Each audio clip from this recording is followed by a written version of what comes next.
পথ হারানো পথিক হলাম সব হারিয়ে নিঃস্ব। পথ হারানো পথিক আমি সব হারিয়ে নিঃস্ব। কিংবদন্তি শিল্পী নগরবাউল জেমসের জনপ্রিয় এই গানটা বাংলার বাজপাখি আনিসুর রহমান জিকো কি এখন প্রতি রাতে এই গুনগুনিয়ে গেয়ে যান? হয়তো হ্যাঁ, হয়তো না।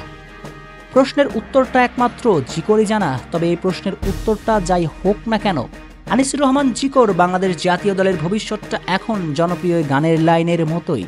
আপনি মানুন আর নাইবা মানুন, সব হারিয়ে জিকো প্রায় নিঃস্ব। হ্যাভিয়ার ক্যাব্রেরার, তুরুপের দাস, মিতুল মার্মা, মেহেদী হাসান শ্রাবণ কিংবা সুজনদের মতো ক্লাব পারফর্মারদের ভিড়ে সর্বশেষ সাফ চ্যাম্পিয়নশিপের সেরা গোলকিপার লাল সবুজের জার্সিতে নিজেকে মেলে ধরার সুযোগ পাবেন কিনা সেটা নিয়ে থেকে যায় বেশ বিতর্ক। চলুন সেগুলো নিয়েই আলোচনা করা যাক।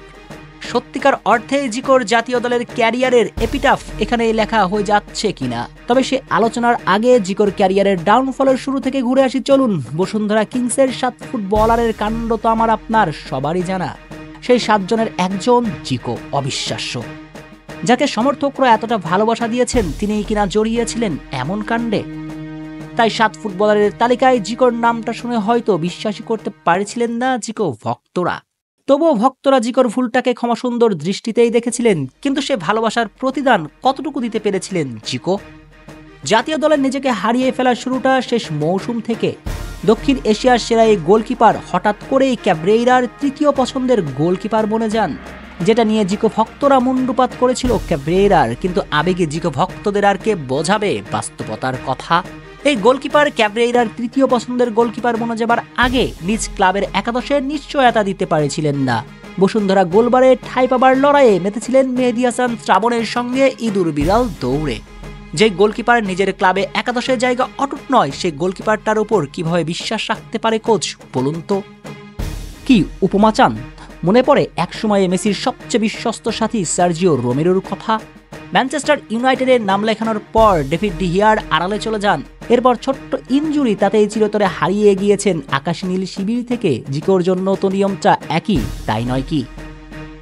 তবুও নতুন মৌসুমে জিকো ভক্তদের স্বপ্ন ছিল এই গোলকিপার আবারও ফিরে আসবেন নিজের চেনা রূপে। তারকা সমৃদ্ধ কিংস ছেড়ে নতুন কোনো ঠিকানা খুঁজবেন যেখানে নিজেকে প্রমাণের সুযোগ পাবেন। কিন্তু সবশেষ দল বদলে নতুন ঠিকানা খুঁজেননি জিকো। ভক্তদের হতাশ করে মোটা অঙ্কের অর্থে থেকে গিয়েছেন কিংসের ডেরাতেই। তবে কি অর্থের কাছেই হেরে গিয়েছিল ভক্তদের ভালোবাসা?